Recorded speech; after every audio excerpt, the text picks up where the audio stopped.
Ini ku ahli sunnah ciri khasnya niku mbok wong tau dosa kaya apa tetep dianggap Islam. Ada kelompok ekstrim khawarij sing darani wong nak dosa niku berarti wis napa kafir.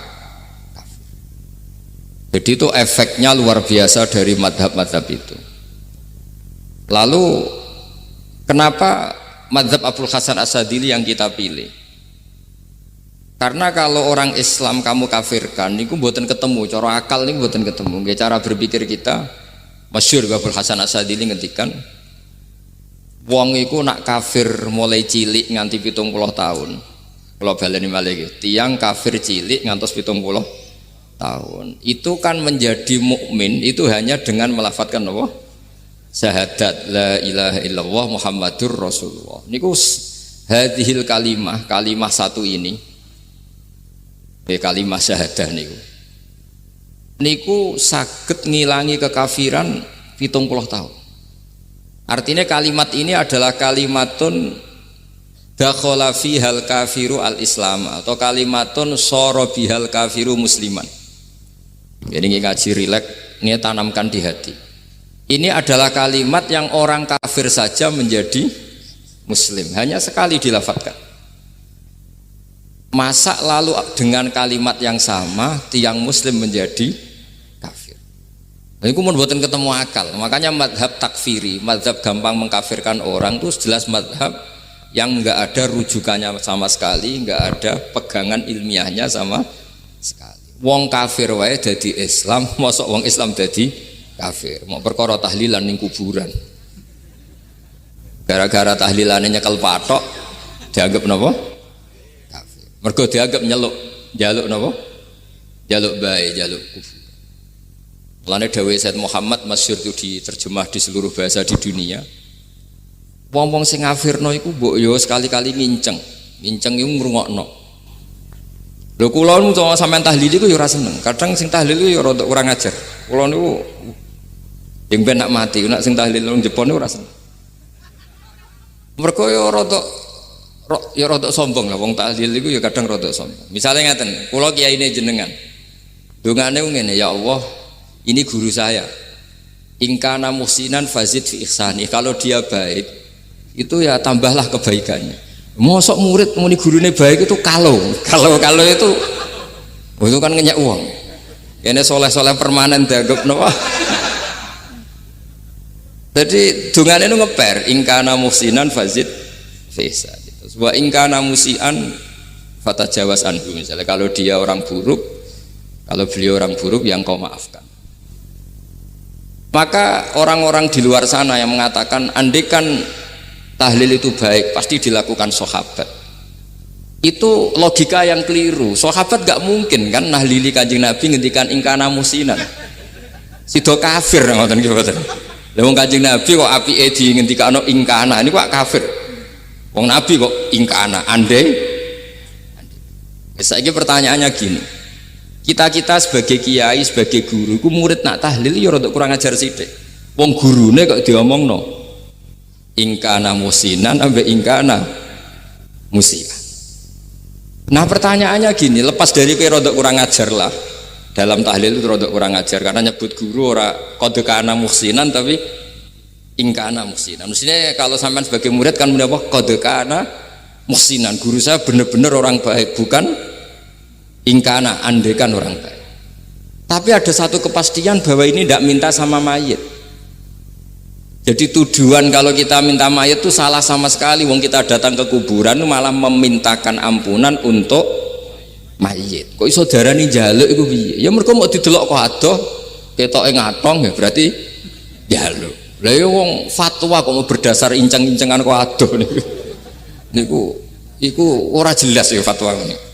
Paham gitu. Terus jenengan kudu yakin, enul yakin bahwa mazhab kita itu yang benar, bahwa tahlilan di kuburan tidak kafir karena tidak minta ke mayit, malah memintakan untuk mayit atau memintakan ampunan untuk mayit. Cuma redaksi sing rontok-rontok ngoten niku dikurangi lah.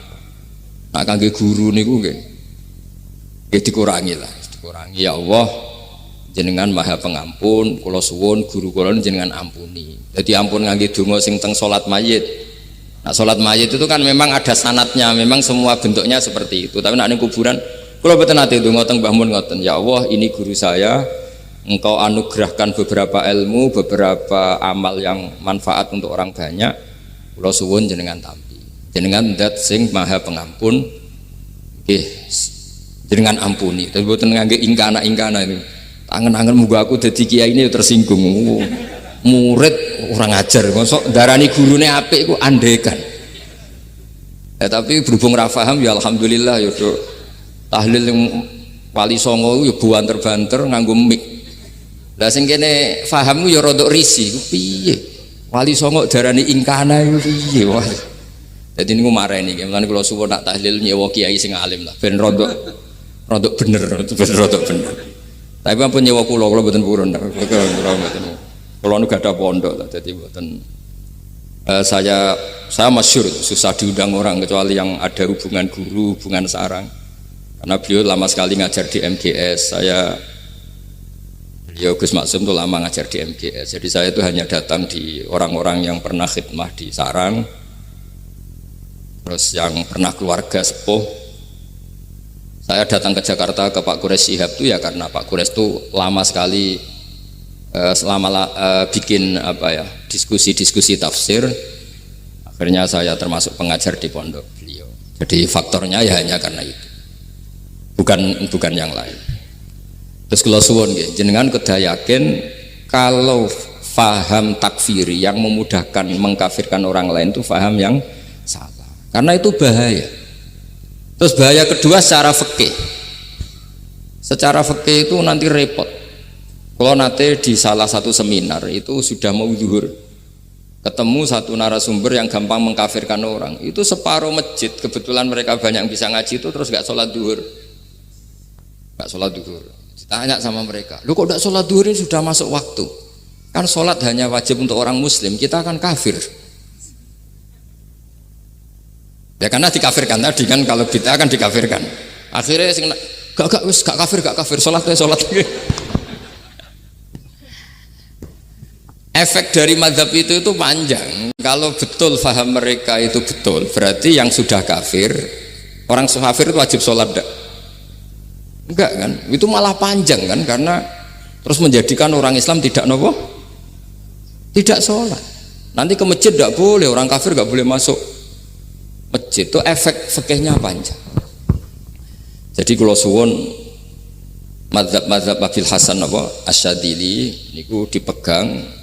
Nah itu madhab beliau itu implementasinya di teng kitab Hikam nih. Karena Hikam itu putu murid yang paling bisa mengimplementasikan, menjelaskan cara pandang madhab Abul Hasan Asyadzili sing dados thariqah Syadziliyah. Terus ketiga, itu cara pandang itu detail itu jelimet. Mesti sampean ora kepikiran. Misalnya begini. Ketika ada orang salah jenengan marah, itu sebenarnya karena salahnya apa karena hal yang lain?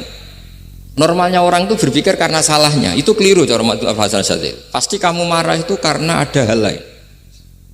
Misalnya kita pembantu elek kriting mecahno gelas, mesti langsung mbok amuk.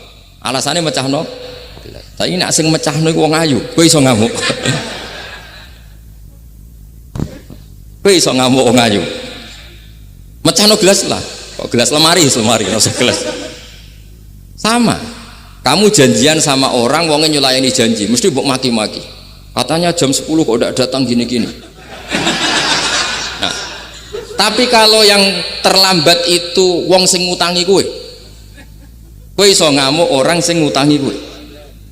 Atau sing terlambat itu komandannya, atasan kamu, atau kiainya.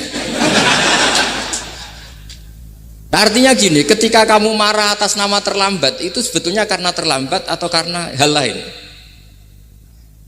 Nah, maksiat juga gitu. Cara pikirannya Abul Hasan Asyadzili, ketika kowe roh misalnya cawe itu maco naik apa lah ninja atau apa, mesti kowe darani wah luput suwuk. Tapi nak dikandani, niku putune jenengan. Mesti langsung ya Allah jenengan sepunten. Jadi sebenarnya kita kebencian sama orang lain tuh karena kebetulan tuh tidak keluarga kita. Coba kalau itu keluarga kita, pasti kayak mikir ulang. Kowe gedeng wong ra salat, Mesti sebabnya dua, satu tidak sholat, dua kebetulan itu tidak anak kamu. Kalau itu anak kamu, kamu pasti istighfar berhari-hari untuk dimaafkan Allah, bukan maksud no. Tapi kalau orang lain kue, pertanyaannya sebetulnya kamu benci itu karena tidak sholatnya apa karena plus dia tidak anak kamu? Nah itu pikirannya Abu Hasan apa? Kue ngamuk itu gelas pecah itu perkara itu pecah gelas apa plus yang pecah elek. Nah itu pecundang kita, itu cara pikiran Abu Hasan. Kita ini pecundang itu nggak fair, apa? Betul fair. Nah itu terus beliau diantaranya punya cerita Nabi Ibrahim itu pernah diangkat ke Allah di alam malakut. Di alam malakut kemudian ini ada di kitab Hikam juz 2 halaman 4 yang di bab ini yang saya baca. Ini cerita terakhir nih, bantu pun sampai tak ngaji suwi-suwi ra mesti paham aduk sediluk. Nak sediluk kan dia alasan, kenapa ora paham? Salah Gus Pak ngulangi sediluk. Lah nak suwi sampean ra paham malah ribet kan? Diulang suwi ra paham goblok tenan berarti kan gitu. Nah ini untuk menjaga harkat dan martabat niku ngajine sediluk mawon dan takoki malaikat. Kenapa ora paham? Salah Gus Pak ngajine sediluk. Jadi duwe napa? Alibi lah gak ada napa? Pembelaan. Nabi Ibrahim itu diangkat di alam malakut karena beliau seorang nabi melihat orang maksiat ditanya sama Allah, ya Allah itu orang-orang maksiat itu makan dari rizkimu, menempati bumimu dan semua fasilitas engkau bikin. Lalu menurut kamu gimana Ibrahim? Ya bunuh saja, matikan saja. Sama Allah dituruti. Melihat lagi ada maksiat yang berbeda, selalu Nabi Ibrahim usul itu dimatikan. Jadi Ibrahim pernah jadi garis keras lagi-lagi, keras sekali. Lalu suatu saat Nabi Ibrahim itu disuruh nyembelih Ismail. Disuruh nyembelih apa? Ismail. Bareng disuruh nyembelih Ismail, Nabi Ibrahim tanya, ini anak saya ya Allah, ini samratu fuadi, ini buah hati saya, kenapa engkau nyuruh menyembelih? Cara ngetikane pangeran, apa kamu tidak ingat ketika tak angkat di alam malakut beberapa hambaku kamu usul supaya tak bunuh? Cara Jawane, cara Jepone kowe ora rasane dadi aku iku pangeran sing gawe aku enak kowe usul-usul kon mateni jare. Saiki gentenan, saiki anakmu sembelih. Rumang sama udah di pangeran gak sayang mbek kaula. Kowe tak dadekno nabi ku kon dakwah ora kon mateni. Nabi Ibrahim nangis. Nah inilah perbandingan bagi kita. Sebenarnya saat kita benci maksiat itu sebetulnya di hati kita itu tidak hanya maksiat, kita ada dak fairnya, plus itu dak orang yang terkait dengan kita. Jika misalnya mau wangkel, misalnya penyanyi sing piye mau wangkel, suatu saat penyanyi ku WA aku, masa aku ya gelem dadi bojomu, ilang mangkelmu kan. Jadi pecundang, kita ini sebenarnya pecundang. Nah, syukur-syukur memang makom kamu sudah tinggi, memang benar-benar benci karena maksiat, paribasane wayu gelembok rapi tetap mangkel. Tapi saya tidak yakin soleh-soleh seperti ini imannya sampai seperti itu tidak yakin. Dan saya kalau yakin begitu berarti keyakinan salah itu salah dan bodoh itu, karena itu nggak terbukti. Makanya ini kitab baru kalian kitab Hikam, karena ini acara ngaji Hikam kula waos sedikit mawon kula waos ini jawabannya Nabi Ibrahim ketika disuruh nyembelih Ismail teng halaman 4 juz 2. Allahumma hadza waladi wa samratu fuadi wa ahabbun nasi ilayya fasami aqailan yaqul ama tazkurul lailah allati sa'alta fiha ihlaka abdi awama ta'lamu anni rahimun bi ibadi kama anta syaqiqun bi waladik. Jadi Ibrahim, anak kamu sembelih. Kata Ibrahim, ini enggak mungkin Gusti, ini buah hati saya, kenapa engkau minta ini tak sembelih? Apa kamu tidak ingat pernah mengusulkan saya menghabisi sekian hamba saya? Kalau kamu bisa sayang anak kamu, saya juga sayang hamba-hamba kue nak we. Mikir. Jadi makanya kalau suwon kita ini hidup harus insaf. Nak kira dia duit, iku yo mangkel tenan loro tenan. Terus bojomu mbok kon sabar pas kue ra ngekeki duit, iku yo ora fair. Wis ben-ben ngamuk. Satu kelihatan cerdas. Memang kondisi nggak punya uang itu harus ditanggapi dengan marah, mosok diapresiasi. Pinter mas kowe saiki dadi wong zuhud. Wah, ya ribet kan. Wes jos Mas sampean. Saiki ra duwe dhuwit, sampean wis dadi wong zuhud, wong waroi. Tapi udah mati bareng saiki. Jadi sebetulnya Allah bikin emosi itu andaikan boleh dibahasakan wis dipikir. Walau la dafwahinna safa'duhum bi ba'dil lafasadatil ard. Jadi bumi ini sebaiknya itu diisi dengan sekian perbedaan. Tapi tidak konflik, perbedaan dengan konflik itu beda. Saya ulang lagi, bumi ini sebaiknya diisi dari sekian apa? Perbedaan, karena justru itu bagus. Saya itu berkali-kali bilang, andaikan tidak ada pikiran kedua, ini dunia ini sudah rusak. Harus ada pikiran kedua. Misalnya ono wong kok terlalu apik mbek kanca, mesti bojone sambat, wong gak men ngopi mbek kancane ra tau ngapi mbek bojone. Tapi kalau ngopi mbek bojone terus, mesti kancane sing sambat. Wah, jok rabi lali kanca. Ribet. Manusa itu ribet. Kados kula dugi mriki ini hormat Gus Maksum. Nggih mungkin tok ganjaran. Tapi untuk dosa sidik-sidik ninggal pondok. Jadi ya sudah. Ya mau tidak mau karena memang hidup itu tidak banyak pilihan.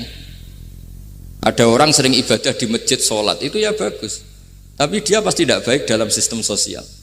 Umpama wong soleh kabeh ning masjid iku donya akeh sing mati. Karena tidak ada tim SAR paling murah. Loh iya kan, wong kecelakaan itu penolong pertama itu orang yang di masjid apa sing tukang ning dalan-dalan. Artinya sing ning masjid iktikaf mesti ra duwe ganjaran nulung wong kecelakaan. Artinya ada kebaikan yang pasti nggak bisa dilakukan orang yang sedang di masjid. Andaikan yang di jalan tuh orang-orang soleh itu wah dunya sebaldatun thayyibatu warabun ghafur. Loh ya betul, Nabi pernah ditanya sahabat, ya Rasulullah kita ini senengane ngegeng di jalan. Ya kata Nabi ya sudah nggak apa-apa asal a'tut thoriq haqqaha, ya kamu memberi haknya jalan. Apa itu? Amar ma'ruf nahi mungkar. Maksudnya nahi mungkar gini, misalnya di bus itu ada orang soleh mayoritas, itu sing nyopet ya wedi mergo mesti ditabuki wong akeh. Kalau yang di perapatan wong soleh kabeh sing beda wedok ya isin. Mergo sing perapatan wong soleh kabeh. Lah masalah iki ra soleh kabeh, kemari ribet kan gak soleh kabeh. Jadi sebetulnya Indonesia itu aman kalau yang di jalan tuh soleh semua karena perempuan lewat gak diganggu, ada copet gak berani, semuanya aman. Maka di Islam itu menyebut kebaikan itu jumlahnya banyak sekali. Tidak bisa kamu wah hebat-hebat wong sing ning masjid terus, tidak bisa seperti itu. Andai kan semua orang di masjid, nah ono kecelakaan pertama yang nolong siapa? Nah ono wong golek alamat tuh takok sapa kabeh ning jero masjid. Ribet kan? Nah, makanya ini Quran bikin aturan wala taq'udu bi kulli siratin tu'iduna wa tasudduna an sabilillah. Yang enggak boleh itu duduk di jalan sambil mengganggu atau mengancam hal-hal yang baik. Tapi kalau duduk di jalan justru membantu hal-hal yang baik, maka ini disyariatkan oleh Islam. Jadi ini kita harus mulai mikir ya. Jadi walhasil ngendikane kitab Hikam, bayangkan yang maksiat itu anak kamu, istri kamu. Pilihan kamu itu memaafkan dan minta dimaafkan oleh Allah.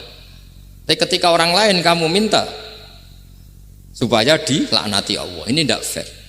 Jika kita diajari guru-guru kalau minta ampun ighfirli wali walidayya wali jami'il muslimina wal muslimat, masih dikata wali jami'il muslimina al muslimat wal mu'minina wal mu'minat. Itu filosofi yang luar biasa, kata jami' semuanya ya Allah engkau maafkan. Bukan keluarga saya tok, siapapun yang berkontribusi terhadap Islam ini engkau maafkan. Begitu juga di muqaddimah khutbah kula suwun harus ditradisikan wala alihi wa sahbihi ajmain. Kata ajmain ini kata pembeda. Mungkin orang baca hanya rutin, tapi kita yang nekuni ilmu, ajmain ini kata kunci. Fa inna ahlas syiah akramu sahabiyan wa ahanu sahabiyan akhar. Jadi tradisi madhab syiah itu apa? Ada sahabat yang begitu dimulia-muliakan berlebihan kayak Sayyidina Ali, dan ada yang dihinakan kayak Abu Bakar dan Umar. Lalu pembedanya dengan ahli sunnah apa? Kita menghormati sahabat wa sahbihi ajmain. Jadi hadhil kalimah kalimatun fariqah. Ini kalimah pembeda. Jadi ajmain buatan kalimah rutin terus ono jimati ono kasiate ini buatan.